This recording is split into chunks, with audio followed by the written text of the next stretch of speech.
అని చెప్పే భావంతో సర్పంచ్ ఎన్నికలు నిర్వహించడం, ఆ తర్వాత రేపు జరగబోయే మున్సిపల్ ఎన్నికల్లోనూ స్థానిక సంస్థలు ఎంపీటీసీ జెడ్పీటీసీ ఎన్నికల్లోనూ ఆయన ఏమీ సాధించలేకపోయినా, ఎవరు కూడా నామినేషన్ వేసేదానికి కూడా ముందుకు వచ్చే పరిస్థితి లేకపోయినా వాటినన్నింటినీ కూడా అధిగమించి తనకు కావాల్సిన మీడియాలో అన్యాయం జరిగిపోయింది, అక్రమాలు జరిగిపోయినాయి, ఈ రాష్ట్రంలో ప్రజలందరూ కూడా గుర్తించాలా ఏ విధంగా తెలుగుదేశం పార్టీకి ఈ ప్రభుత్వం వ్యతిరేకంగా పనిచేస్తూ ఉందో అని చెప్పి చూపించాలనే వంకతో రావడం, వచ్చి ఎయిర్పోర్ట్లో మనమంతా కూడా చూసాం, మీ మీడియాలో కూడా చూపించారు. మరి ఎవరు ఆ మీడియాలో అవన్నీ కూడా చిత్రీకరించారో తెలియదు, కానీ వాటి మీద కూడా విచారణ ప్రభుత్వం జరిపిస్తుంది. అయితే ప్రతి జిల్లాలో కూడా తారతమ్యం లేకుండా, ఈ జిల్లా జిల్లా అని తారతమ్యం లేకుండా ప్రతి జిల్లాలో కూడా ఆయన పూర్తి స్థాయిలో దాదాపు 80% పైన, అంటే ఇప్పుడు కూడా ఏ రాజకీయ పార్టీకి కూడా అంత మెజారిటీ రాదు. ఆ విధంగా మెజారిటీ వచ్చినా ఇంకా నేనున్నాను, కార్యకర్తలను ఆదుకుంటాను అనే లెక్కలో ఆయన ట్విట్టర్లో కూడా చెప్పాడు. ఈరోజు ట్విట్టర్లో కూడా నేను ప్రజల్లో కలుసుకోవాలా, చిత్తూరులో గాంధీ విగ్రహం దగ్గర నేను ధర్నా చేయాలా అని చెప్పి ఏదైతే చెప్పారో దాన్ని ఒకసారి మనం చూస్తే, ఈయన గాంధీ లెవెల్లో సత్యాగ్రహం కానీ, గాంధీ స్థాయిలో నిరాహార దీక్ష కానీ అలాంటివి ఏవి కూడా చేసినా ఈ రాష్ట్రంలో ప్రజలు ఆయన్ను గాంధీతో పోల్చుకునే పరిస్థితి లేదు. మరి ఆ విధంగా చేయను కూడా చేయలేడు. బాగా 2 గంటలకే ఆయన ఏదైతే ఆయన ఆహార నియమాలు, ఆరోగ్య పరిస్థితిలో ఏవైతే తీసుకుంటాడో అవన్నీ కూడా తీసుకోవడం జరిగింది ఎయిర్పోర్ట్లో. అదేవిధంగా వారు కాఫీ తాగడం జరిగింది. మరి ఎందుకని ఎయిర్పోర్ట్లో ఉండి ఈ విధంగా ప్రవర్తిస్తూ ఉన్నాడో అర్థం కాదు. మరి దీన్ని ఏ విధంగా లబ్ధి పొందాలా అని చెప్పి చేస్తూ ఉన్నాడో కూడా మనందరికీ కూడా తెలుసు. ఇది కేవలం రాజకీయ డ్రామాగా అభివర్ణిస్తూ ఉండేది కాకుండా, ఆయనకు కావాల్సిన మీడియాలో దీన్ని పెద్దగా చూపించాలనే ఆలోచనతో ఈ విధంగా వ్యవహారం చేస్తూ ఉన్నాడు. ఇది ఇందాక నేను చెప్పిన 3 కారణాలు కూడా ఆయన పర్యటనకు వ్యతిరేకం.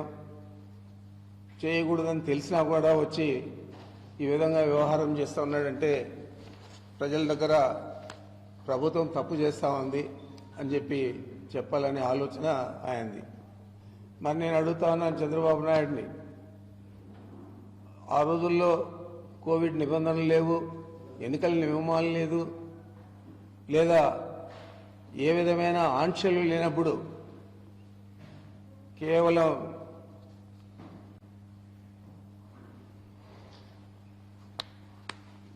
సమైక్యత తెలిపేదానికి ఈ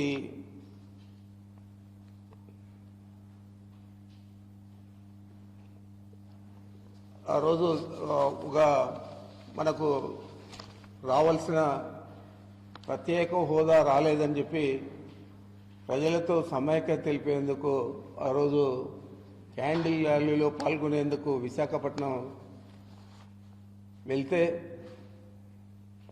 కనీసం నిబంధనలు లేకుండా ఈరోజు ఆయన ఒక 17 మందికో 18 మందికో ప్రతిపక్ష నాయకుడు, ఆ రోజు 63 మందికి ప్రతిపక్ష నాయకుడిగా ఉండి కూడా దాంట్లో 23 మందిని అప్రజాస్వామికంగా లాక్కొని వాళ్ళల్లో 4గురికి మంత్రి పదవులు ఇచ్చి, మరి 40 మంది కూడా మాతో ఉన్నా కూడా ప్రతిపక్ష నాయకుడు హోదాలో ఆయన పర్యటనకి వెళ్తే కనీసం ఇంగిత జ్ఞానం లేకుండా నేను చాలా ఎక్స్పీరియన్స్డ్ ముఖ్యమంత్రి అనుభవం ఉంది, నాకు నా ఆలోచన వేరేగా ఉంటుంది అని చెప్పి ఏదైతే డబ్బా కొట్టుకుంటాడో చంద్రబాబు నాయుడు, ఆ విధంగా కాకుండా ఒక అనుభవజ్ఞుడు చేయరాని పని చేశాడు.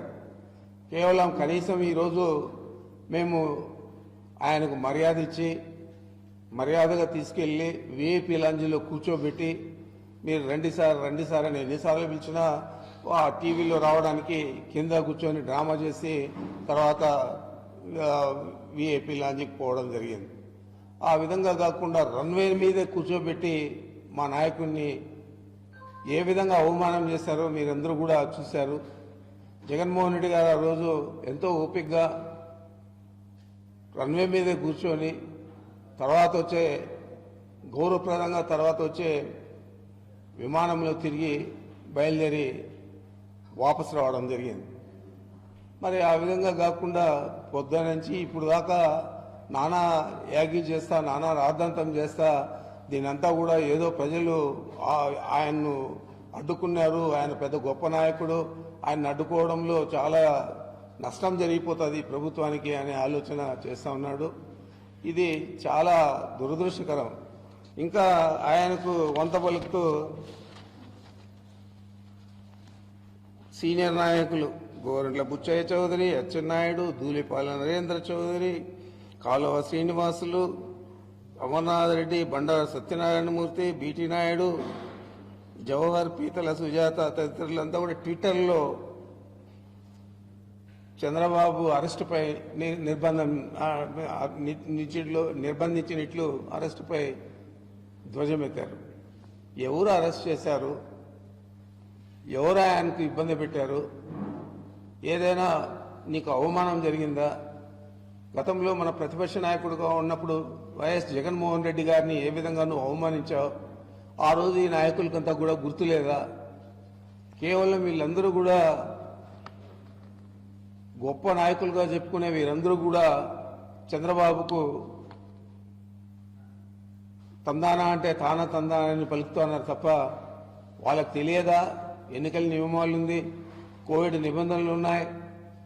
ఈ రాష్ట్రంలో ఎన్నికలు జరిగే తరుణంలో నువ్వు నియమాలను అతిక్రమించి పోయి ధర్నా చేయాలంటే ధర్నాలో కూడా ఎంతోమంది పాల్గొంటారు అనే ఆలోచనతో వారు చెప్పారే తప్ప ఎక్కడా కూడా స్పందన లేదు. ఈ జిల్లాలో ఆయన వచ్చాడా, ఆయన పర్యటన జరుగుతూ ఉందా, ఏది కూడా లేదు. కేవలం మీడియా మాత్రమే దాన్ని పెద్దగా ప్రచారం చేస్తూ ఉంది తప్ప చంద్రబాబు నాయుడు తిన్నాడా, గుడ్డలు వేసుకున్నాడా, లేకపోతే వేసుకోలేదా అనే ఆలోచన ప్రజలకు అసలు లేదు. ఆయన ఈ పర్యటన ఎందుకు చేశాడని చెప్పి ఈ జిల్లా వాసులందరూ కూడా ప్రశ్నిస్తూ ఉన్నారు. ఈరోజు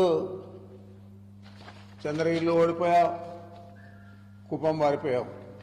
మన కుప్పంలో ఓడిపోయావు. ఇప్పుడు దిక్కు తెలియకుండా ఇలాంటి చర్యలన్నీ కూడా నువ్వు చేస్తా ఉన్నావంటే చాలా దురదృష్టకరం.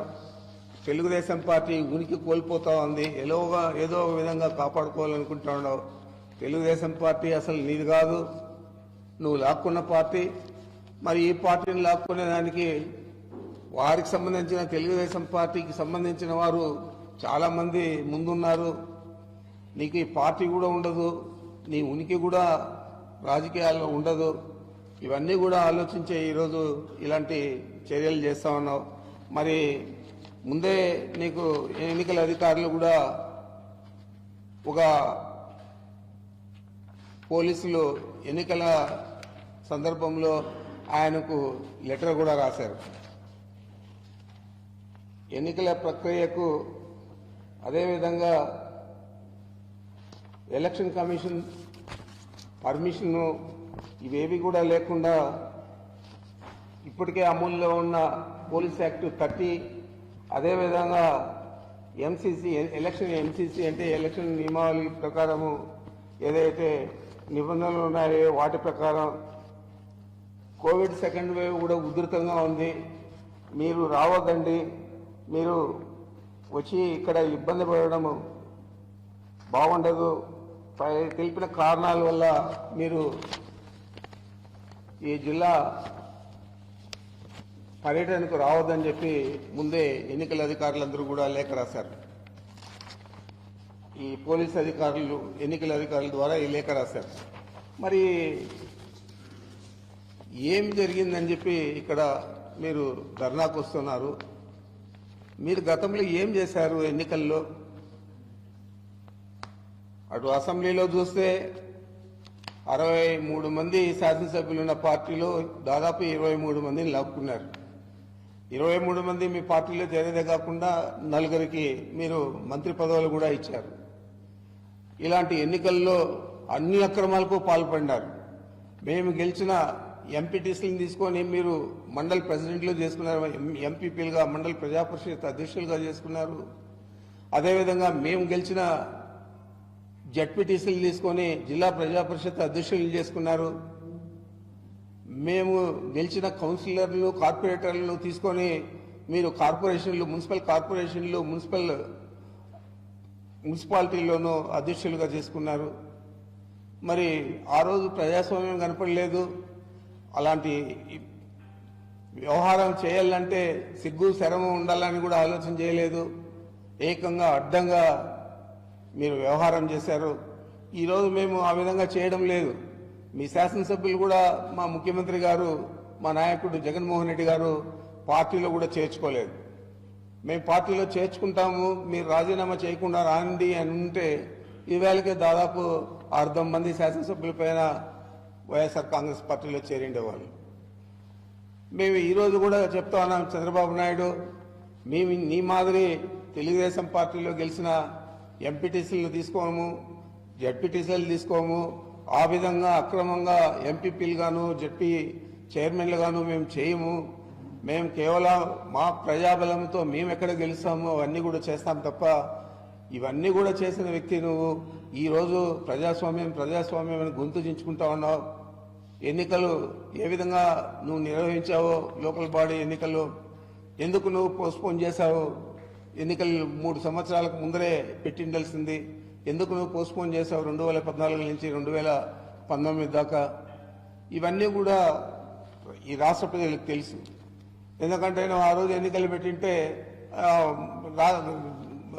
గ్రామాలలో కానీ మండలాల్లో కానీ చాలా పెద్ద ఎత్తున తెలుగుదేశం పార్టీకి మద్దతు వస్తుంది. మనం అవి పెట్టకుండా నేరుగా జనరల్ ఎలక్షన్కి పోయి ఎమ్మెల్యే ఎలక్షన్లు ఎంపీ ఎలక్షన్లు చేసుకుంటే ఆ తర్వాత చూడొచ్చు అని చెప్పి 3 సంవత్సరాలు కాల పరిమితి అయిపోయినా కూడా నువ్వు పోస్ట్పోన్ చేశావు. మరి నువ్వు ఈరోజు ఎన్నికలు సజావుగా జరగలేదు, లేకపోతే ప్రజాస్వామ్యం కూనీ అయిపోయిందని మాట్లాడుతూ ఉన్నావు అంటే దయాలు వేదాలు ఉల్లించినట్లే నువ్వు మాట్లాడుతూ ఉన్నావు. దీన్ని ఎవరు కూడా స్వీకరించే పరిస్థితుల్లో లేరు. ప్రజలు ఎవరు కూడా నువ్వు ఏం చేస్తా ఉన్నావు, ఏం చేయడం లేదు అని ఆలోచించే పరిస్థితి లేదు. కేవలం ఈ ప్రభుత్వం చేస్తున్న కార్యక్రమాలను, ఈ ప్రభుత్వం చేస్తా ఉన్న సంక్షేమ పథకాలు కానీ అభివృద్ధి కార్యక్రమాలు కానీ ఇవన్నీ కూడా వాళ్ళు ఆలోచించి ఈ ప్రభుత్వం ఇంతకంటే పెద్ద ఎత్తున ఏ ప్రభుత్వం కూడా మనకి ఇంతవరకు సేవలు అందించలేదు. జగన్మోహన్ రెడ్డి గారు మాత్రమే ఆలోచించి ఎన్నికల అంటే ఏదైతే మేనిఫెస్టోలో చెప్పారో ఎన్నికల ముందు అవన్నీ కూడా 90% 1.5 సంవత్సరంలోనే 18 నెలల్లోనే 90% అమలు చేశాడు. అందుకే ఈరోజు ప్రజలు బిగిన ఆయనకు మద్దతు ఇవ్వాలని చెప్పి మొన్న జరిగిన సర్పంచ్ ఎన్నికల్లో 80% పైన రావడం, రేపు జరగబోయే జిల్లా స్థానిక సంస్థల ఎన్నికల్లో కానీ లేదా మున్సిపాలిటీస్లో కానీ మున్సిపల్ కార్పొరేషన్లో కానీ ఇదే పద్ధతిలో 80% పైన వాటిని కూడా కైవసం చేసుకుంటామని చెప్పి నేను మనవి చేస్తా ఉన్నా. మరి ఇప్పుడైనా కూడా ఇంకా మీరు తిరుపతి ఎయిర్పోర్ట్లోనే ఉన్నారు ఉదయం నుంచి. మీరు మీ ఆరోగ్య రీత్యా తొందరగా మీరు తిరిగి ప్రయాణం అయ్యి వెళ్ళండి. ఎవరిని కూడా ఇబ్బంది పెట్టద్దండి. పోలీసు అధికారులు కానీ లేకపోతే మిగతా జిల్లాలో ఉన్న జిల్లా యంత్రాంగాన్ని కానీ ఇబ్బంది పెట్టద్దండి. దయచేసి మీరు తిరిగి వెళ్ళండి. మీ గురించి అందరికీ తెలుసు. మీరు ఎన్ని ప్రయత్నాలు చేసినా కూడా జగన్మోహన్ రెడ్డి కాదని మీకు 1% కూడా మద్దతు ఇచ్చే పరిస్థితి రాష్ట్ర ప్రజలు చేయరని చెప్పి నీకు విజ్ఞప్తి చేస్తూ తప్పనిసరిగా మీరు ఆలోచన చేయాల. మీరు అధికారంలో ఉన్నప్పుడు ఏ విధంగా అప్రజాస్వామికంగా మా వారినందరినీ కూడా పార్టీలో చేర్చుకొని వైఎస్ఆర్ కాంగ్రెస్ పార్టీని ఇబ్బంది పెట్టాలని ఆలోచన చేశారో ఆ విధంగా ఈరోజు జగన్మోహన్ రెడ్డి గారు చేయడం లేనిది కూడా ఆలోచన చేయాలా. అదేవిధంగా ఏదైతే మీరు జగన్మోహన్ రెడ్డి గారిని అతి దారుణంగా అవమానించారో రన్వే మీదే కూర్చోబెట్టి విశాఖ ఎయిర్పోర్ట్లో ఆ రోజు ఒక మంచి కార్యానికి ఈ రాష్ట్రానికి రావాల్సిన ప్రత్యేక హోదాను అడగడానికి కొవ్వొత్తుల ర్యాలీ చేసి అక్కడ మద్దతు స్వీకరించడానికి వెళ్తే దాన్ని కూడా అడ్డుకున్నారు. ఈరోజు మీరు ఏది లేకపోయినా కూడా ఎన్నికల నియమాలను అతిక్రమించి కోవిడ్ నిబంధనలను అతిక్రమించి అన్ని కూడా అతిక్రమించి నేను రావాలా నేను ధర్నా చేయాలంటే ఎవరు కూడా సిద్ధంగా లేరు. ప్రభుత్వం న్యాయపరంగా ఏం చేయాలో అది చేసింది. ఎప్పటికైనా అది గుర్తించి నువ్వు చేసిన తప్పిదాన్ని నువ్వు ఆలోచన చేసుకొని తిరిగి వెళ్ళిపో అని చెప్పి నేను చంద్రబాబును కోరుతా ఉన్నాను.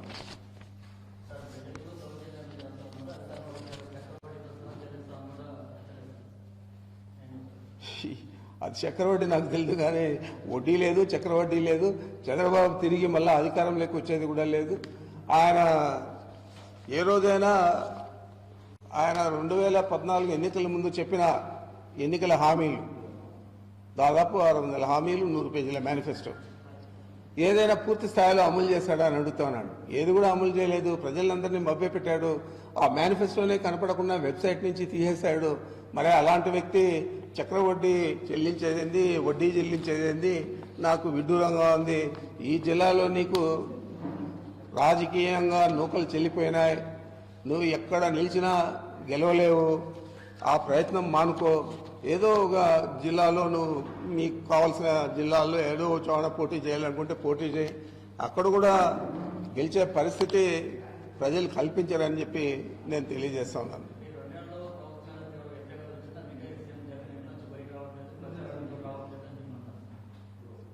జగన్మోహన్ రెడ్డి గారు ప్రతినిత్యము కూడా ప్రభుత్వాన్ని నడిపించే దీంట్లో అన్ని శాఖలను ఒక రివ్యూ పెట్టుకొని ప్రతిసారి కూడా అన్ని కూడా ఏం జరుగుతాయి ఏం జరగలేదని చెప్పి ఈ ప్రభుత్వాన్ని చాలా సమర్థవంతంగా నడిపిస్తా ఉన్నాడు. దాన్ని కప్పిపుచ్చాలని చెప్పి ఇవన్నీ చెప్పడం చాలా దారుణం. ఎందుకు బయట రావడం లేదు? వస్తూనే ఉన్నాడు ప్రతిసారి కూడా. అవసరమైనప్పుడు అవసరం లేకపోయినా కూడా ప్రతిరోజు కూడా ఆయన ఈ ఎన్నికల హామీలు ఏవైతే ఇచ్చాడో అవన్నీ కూడా ప్రజలకు అందించే ప్రయత్నంలో ప్రతిరోజు కూడా ఆయన మీటర్ నొక్కి దాదాపు ఇప్పుడు దాకా 90,000 కోట్లు ఇచ్చాడంటే నీకు అవన్నీ గుర్తురావా? జగన్మోహన్ రెడ్డి గారిని మాట్లాడడానికి ఇంకేమీ లేక ఈ విధంగా మాట్లాడతావా అని అడుగుతా ఉన్నాను.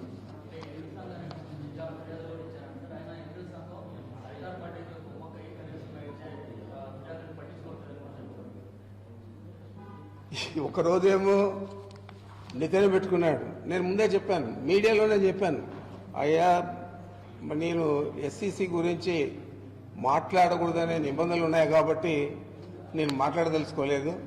ఒకరోజు ముందే చెప్పాను, నేను ఎన్నికల కమిషన్ బాగా పనిచేస్తా ఉన్నా కూడా ఏదో ఒక నెపం పెట్టి ఆయన సమయం అయిపోయిన తర్వాత మార్చి 31 తర్వాత ఆయన గురించి ఆలోచన చేయడు, మర్చిపోతాడు.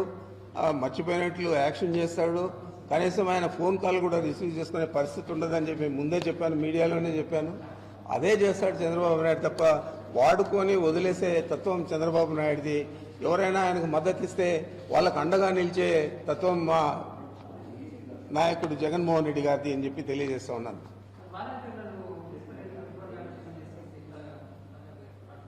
వాలంటీర్లు మా పార్టీకి ఏం పనిచేయడం లేదు.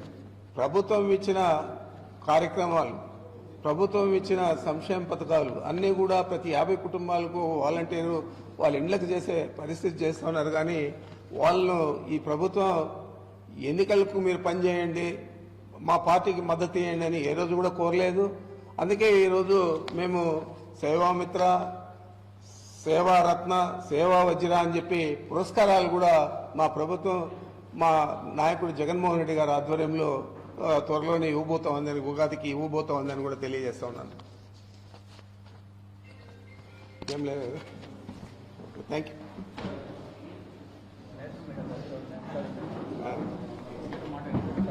Okay.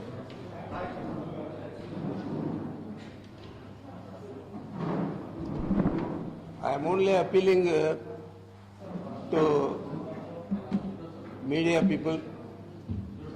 This is only Chandrababu Naidu's tour to the Chittoor district is only a big drama. He wanted to get himself to be recognized by the public of the state because he has already lost the recognition.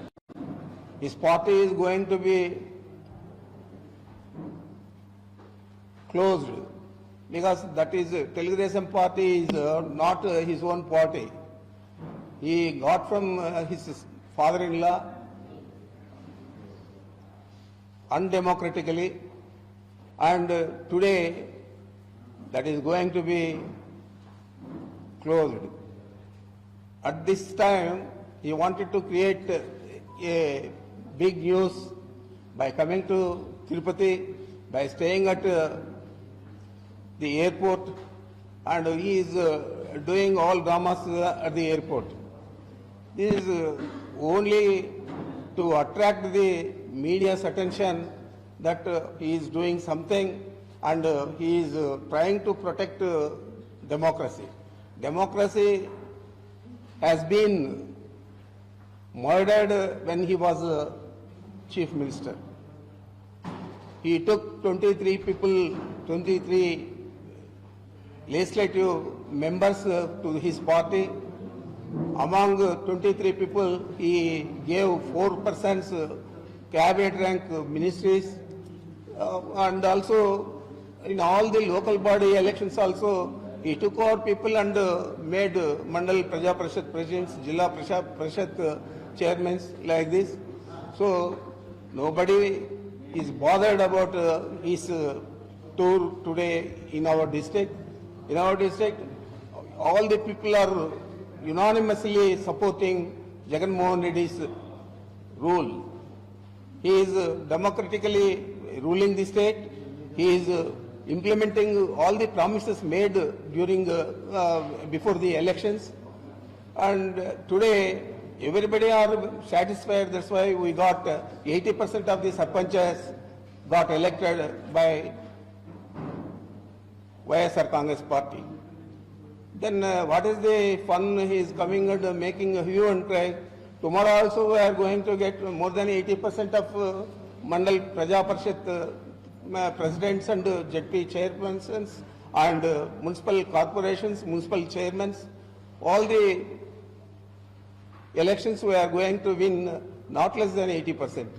So this is all just he is creating havoc in the eyes of media, and media, those who are supporting him, they are taking this in a big way. This is all humbug. Thank you.